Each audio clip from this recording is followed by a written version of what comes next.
Good day, this is Miss Chen. I may not be the best mathematics teacher you're gonna have, but I'll do my best to make our lessons easy for you to understand. Grade 7, so we're still on our quarter 1 module 1 sets. Let us start our lesson with these 4 photos. We have the photo number 1, letter A, letter B, C, and D. So later, i-discuss natin kung ano naman yung kinalaman ng mga photos na to sa ating bagong lesson. Let us proceed. So we are now on lesson 3, universal set and subsets. What is a universal set? Is the set that contains all elements under consideration, and it is represented by uppercase letter U. Ang universal set natin ay may isang letter o capital letter na ginagamit at yun ang letter U. So siya yung nagiging simbolo ng ating universal set. When we say universal set, ibig sabihin karamihan o halos ang maraming elements ay nakakabilang dito sa kanya. Example, we have set of flowers. Since flowers has many kinds, pwede natin siyang sabihin it's a universal set. So, ang iba't ibang flowers ay napapabilang siya dito sa tinatawag nating universal set. And we can also use as an example as the set of real numbers. Ibig sabihin, yung iba't ibang uri ng numero na ginagamit natin ay kabilang sa kanya dito. Later on, we're going to discuss more about universal set. Then, next, we have here the subset. A given set is a subset of another set if and only if all elements in a given set is in another set which is bigger or equal to the given set. Sa lesson 3, papag-aralan na natin ang dalawang set. Kung sa lesson 1 and 2, tinukoy lang natin o diniscuss lang natin o nag-focus lang tayo sa isang set, ngayon sa lesson 3 ay magkukumpara na tayo ng dalawang set. We're going to use 2 sets. At ang subset, para matawag siyang subset, kailangan natin siya ikumpara mula sa isang set na which is bigger, mas malaki sa kanya, or equal o kapareho niya. Example, we have set A equal to 2, 4, 6, 8, 10, 12. That is a set A. By the way, itong mga symbols na nakikita nyo dito ay ang symbol ng subset. Para siyang letter U na nakahiga, capital letter U na nakahiga with an underline. Now, let us go back. So we have set A and we're going to use another set which is set B. Set B is 4, 6, 8, 10. So as you can see, letter B, ang elements ng letter B ay lahat nasa letter A. At ang mga elements ng letter B ay makikita sa letter A. Nakuha? Ibig sabihin, ang set B ay subset ng A since lahat ng kanyang mga elements ay makikita natin sa set A. At pwede nating tawagin na ang set A ay superset ng set B. And kung napapansin nyo din, ang opening ng ating nakahigang letter U ay nasa malaking set o mas maraming elements. Nakuha? Ang subset, matatawag ang isang set na subset ng isa pang set kapag ang kanyang mga elements ay makikita mo sa isa pang set. So that is a subset. Kapag natagpuan mo ang mga elements na meron sa maliit o parehong kalaking set sa isa pang set. That is a subset. Now, how about this symbol? Bakit wala na siyang underline? Ano ang tawag sa kanya? That is what we called as the proper subset. A given set is a proper subset of another set if and only if all elements in a given set is in another set, but at least one element in that set is not in the given set. Example, we have the same set A, 2, 4, 6, 8, 10, 12, and we have set B, 4, 6, 8, 10. Kanina, ang letter B doon sa subset ay subset ng A. Can we consider this also as a proper subset? Yes or no? Let us check. Okay, B is also a subset or a proper subset of set A. Since sa set B, nandito lahat. Since sa set B, makikita ang ibang elements ng set A. Ang sabi daw, para maging proper subset ang isang set, kung ang mga elements ng set na yan ay napapabilang sa mas malaking set. Ngunit, hindi lahat ng elements ng mas malaking set ay makikita sa tinatawag nating proper subset. Then, B is also a proper subset of A. How about if we have set C, which consists of 4, 6, 8, 10, 11? Anong napapansin nyo? Anong pinagkaiba niya sa set B? We have the element 11. Matatagpuan ba siya sa set A o hindi? The answer is no. Then, set C, is it a proper subset? The answer is no. Ang set C ay hindi proper subset ng set A dahil meron siyang isang element na wala sa set A. Diba? Ang 11 is not found in set A, then set C is not a proper subset of set A. Magiging subset lang siya or proper subset ang isang set kapag lahat ng kanyang mga elements ay matatagpuan sa mas malaking set. Okay? So, sana ko nakuha niyo yun. No? Let us proceed. We have the equal sets. So, anong yung connection niya sa equal, sa proper natin at sa ating subsets? Then, equal sets are two sets. If two sets are the subsets of each other, they are said to be equal. Let us check.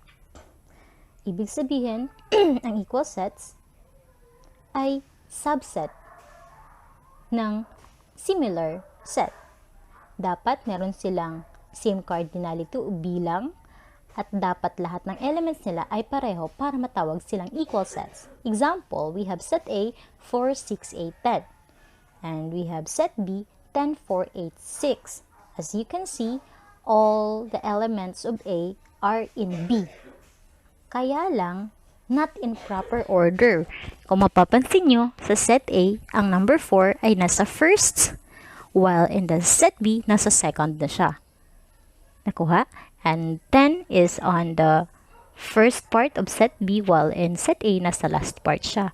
Hindi sila in order, but they have the same elements.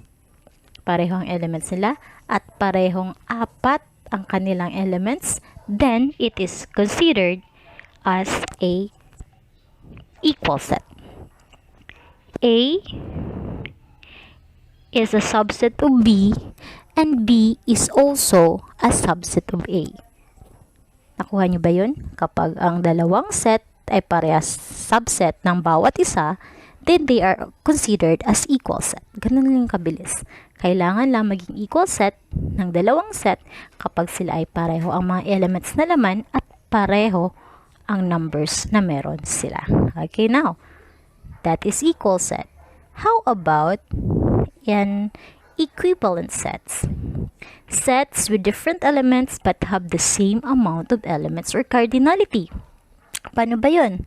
Let's make an example. We have letter B, set B equals A, B, C, D. Nakuha, set B is A, B, C, D. While set A has 4, 6, 8, 10. Pareho silang apat ang elements. Diba? 1, 2, 3, 4. Ang letter B, 1, 2, 3, 4 din. But the elements are not the same or they are different. Then, this is considered as equivalent. Pag equivalent, wala siyang pakialam kung pareho ang elements ng dalawang set. Ang hinahanap niya lang dapat ang bawat set ay pareho ang number of elements. Why? Because in equivalent set, we are trying to look into the correspondence. Ibig sabihin, bawat isang element ng A ay meron siyang element sa B.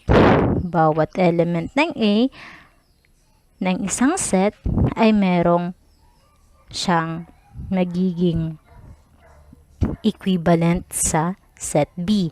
Example, 4 to A, 6 to B, 8 and C, 10 to D. So that is equivalent sets. Hinahanap niya lang ang cardinality ng dalawang sets but hindi siya nakikialam kung ang elements ba ay pareho o hindi. Nakuha ba yun? As long as they have the same cardinality, bilang ng elements, kahit hindi pareho ang elements, they are considered as equivalent set. And this color red here is the symbol for equivalent set. Next, equivalent set. Let us compare equal set and equivalent set. It is said that equal sets are always an equivalent set. Tama ba yun? An equivalent sets may or may not an equal set. Let us have an example. Parehas ng letter A at letter B kung napapansin nyo, 4, 6, 8, 10, and B is 10 for 8, 6. They are considered as equal. And at the same time, they are equivalent. Equal sila dahil pareho ang kanilang elements at parehas ang kanilang numbers. Equivalent sila dahil parehas silang apat ang elements. Nakuha ba yun? So, ang equal set ay laging equivalent set. Pero, ang equivalent set ay hindi laging equal set. Example, we have 4, 6, 8, 10 for set A and set B is A, B, C, D. Pareho silang apat ang elements, then they are equivalent. Pero, hindi sila equal. Did you get that? Ang equal sets ay laging equivalent sets since ang equal sets ay pareho lagi ang kanilang number of elements o cardinality. While ang equivalent sets ang equivalent sets are not always equal sets. Since equivalent sets, ang tinitignan niya lang ay yung number of elements but hindi yung uri ng elements na nandun sa isang set. Kapag ang isang set ay hindi pare-pareho ang elements, sa kabilang set, hindi siya equal. Pero pwede siyang maging equivalent. Nakuha yun? Okay. We have here a bonus lesson. A null set is a subset of any set. So if you can still remember, a null set is an empty set. So since it consists of two brackets, then it is considered as a subset of any set. Ang null set ay subset ng kahit anong set. Ang subset naman is also a subset of itself. Kanina, nang diniscuss natin sa equal set, lahat ng subset ay subset din ng sarili niya. Okay, next. All proper subset could be a subset, but not all subsets could be a proper subsets. Nakuha yun? Lahat daw ng proper subsets ay pwedeng maging subset. Pero, hindi lahat ng subset ay pwede maging proper subset. Now, later on, we're going to add more information about that. And then we have here, in general, if you have n elements in your set, so n, ano itong n? This n corresponds to cardinality, di ba? Yung small letter n natin. If you have n elements or number of elements in your set, then there are 2n subsets and 2n minus 1 proper subsets. Paano ba natin ma-determine o gaano ba karami ang subset ng isang set? So, dito natin siya malalaman. Ang formula ng subset para malaman ang subsets ay 2 raised to the power of n. Ang n na yan ay ang ating cardinality. So, gagamitin natin siyang exponent. At ang proper subsets naman ng isang set ay pwede nating hanapin through the formula 2 raised to n to the power of n minus 1. So, example, we have set A is equal to 0, 1, 2, 4. We all know that 0, 1, 2, 3, 4 has a cardinality of 5. So, as you can see, yung 2 natin ay hindi po siya nagbabago. Always siya 2. Kasi siya ay formula ng subset. So, subset here, bibilangin lang muna natin ang cardinality. Then, we are going to use the cardinality of a set para gawin siyang exponent ng ating 2 para makuha natin ang subset. So, since we have 5 as the exponent, then we're going to multiply 2 by itself 5 times. We have 2 times 2 is 4, 4 times 2 is 8, 8 times 2 is 16, 16 times 2 is 32. Then, that's the reason why we have 32 subsets para sa set A. Next, how about the proper subsets? So, ang proper subsets, ima-minus lang natin ng 1 ang ating subset. So, para mas maintindihan, we can solve it like this. 2 raised to 5 minus 1 equals, ayan, 2 times 2 times 2, 5 times ang 2 minus 1. We have 2 times 2 times 2 times 2 times 2, that is equals to 32 minus 1, that is 31. So, ibig sabihin, subset minus 1 is equal to proper subsets. So, we have 31 as proper subsets. Now, let us have more example. We are going to use the well-defined sets. Ayan. We have the roster notation, if you can still remember the roster notation, or the protractor, straight edge, ruler, and triangle ruler for set B. Its set builder notation is X, such that X is a drafting tool. That is for set B. And set B has a cardinality of 3. Now, we're going to find what is or how many subsets do set B has or contain. Ayan. Then, we also have set D. The roster notation is 1, 2, 3, 1, 3, 5 until 23. Sinulat lang natin isa-isa ang elements. Sa set builder notation, we describe it as set D equals X, such that X is an odd number from 1 to 23, and it has a cardinality of 12.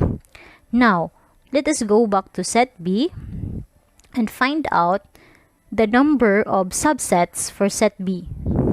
Okay, so since we have cardinality of 3, then, ni-change natin yung n na exponent ng 2 into 3. Ibig sabihin, 3 beses nating i-multiply ang 2 sa sarili niya. 2 times 2 equals 4 times 2 equals 8. Then, subsets of set B is equal to 8. How about the proper subset? Sabi ko nga sa inyo, we're just going to minus 1 the subset. O, proper subset, 2 raised to n minus 1 equals 2 raised to 3 minus 1. Then we multiply by 3 times, or yes, 2 times 2 times 2, minus 1, that is E equals to 8 minus 1. Then the answer is 7. Nakuha yun? I hope nakukuha nyo, no? Yung find ng ating subsets at proper subsets para malaman nyo kung gaano ba karami ang subsets at proper subsets na pwede nyong magawa on the activity that you have on your module. Now, let us proceed to set B. Medyo marami to. Okay, ayan, ang dami nga. We have 2 raised to n. Since n is 12, so we change n to 12. Pinalitan natin yung n ng 12 dahil meron tayong cardinality na 12.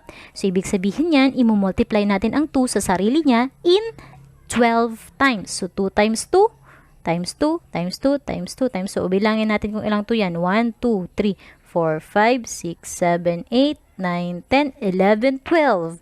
And if we're going to multiply all that number, we're going to have 4,096 subsets. Just imagine. Napakaraming subsets na pwede nating magawa. Kasi 12 na cardinality lamang ng isang set. Then, how about the proper subset? We just simply minus or subtract the 4,096. And that is 4,096 minus 1. That is 4,095 proper subsets. Ganun lang kabilis. Now, let us explore more para mas maintindihan nyo pa. Ayan. So, we're going to focus on our set B. Set B. Para mas maintindihan nyo ang ating proper subsets. Ayan. Kanina, as we solve for or find the number of subsets ng ating set B, ngayon naalamin natin what are the subsets of set B. So, this is what our subsets contain. Una, sabi ko kanina, ang ating subset, ang null set ay subset ng lahat ng set. That's why, number 1, we have the null set. Next, number 2, we have the first element, which is the protractor. So, unang subset. Pangalawang subset, we have the second element, which is the straight edge ruler. Pangatlong subset, we have the third element ng ating set. So, that is the first 4 sets. Next, we have the dual subset. So, dalawang laman ng subset based sa ating set. We have the protractor and the straight edge. So, partner-partner na. That is number 5, panglimang subset. The straight edge ruler and the triangle ruler. That is the 6th subset. Triangle ruler and the protractor. That is the 7th subset. Now, what is the 8th subset? The 8th subset belongs to the equal set of our set B, na kung saan lahat ng ating elements ay nandyan, kaso siya ay naka-iba ang order. But if we're going to use the same order as our set B na sinulat natin sa roster notation natin, pwede pa din siya. Kasi lahat ng subset ay subset din ng kanyang sarili. Nakuha yun? So, these are the subsets ng ating set B. Ganito po tayo kukuha ng ating subset. Ganun siya karami. Naintindihan ba yun? Ganun ang paraan kung paano natin hahanapin ang mga subsets ng ating set. No? It differs on the given elements na kung saan makikita natin siya sa ating given set. Nakuha? I hope nakuha nyo yun. Ayan. I hope nakuha nyo yun. Ang subset ay another set ng isang set na kung saan ang element ng isang subset ay makikita sa another set which is bigger sa ating subset or equal sa ating subset. Nakuha? I hope you get that. I hope nakuha nyo yon. Now let us proceed to the proper subset. What are the proper subsets? Now let us compare our proper subsets to the subset. Ang ating proper subset ay 7 only at ang ating subsets ay 8. Pansinin nyo, ano yung nawawala sa ating proper subsets na nasa subset? Yes, that is number 8. Bakit? Kasi sabi nga kanina sa definition, ang proper subset ay contains elements na matatagpuan sa bigger set pero dapat hindi siya kasing rami or equal sa ating given set. Nakuha yun? A proper subset will never be equal set to our given set. That's why wala yung number 8. Kasi kung nandyan na yung number 8, then it's no longer a proper subset. Kasi kinuha niya na lahat. Dapat ang proper subset kasi nakalagay doon at least one element of a given set ay hindi makikita sa proper subset para matawag siyang proper subset. And this is also a proof. Ito yung ebidensya natin kung bakit lahat ng proper subset ay pwede maging subset, but hindi lahat ng subset ay pwede maging proper subset. Dahil hindi pwede na ang proper subset natin ay maging equal set ng given set.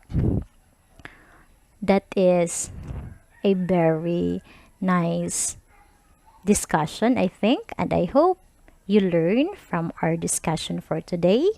You can review all you want. Nandun ang ating channel sa YouTube if you want to download and review anytime this topic para mas maintindihan nyo. I hope grade 7 you're enjoying our lesson so far, and sana for our next lesson mas ganahan pa kayo. We still have one more lesson for the set, and this lesson is hindi po nyo nadaanan sa elementary. So, ay sana subaybayan nyo pa ang ating discussion para kayo ay guided on your answering your module. And that's all. Have a good day. Keep safe and God bless.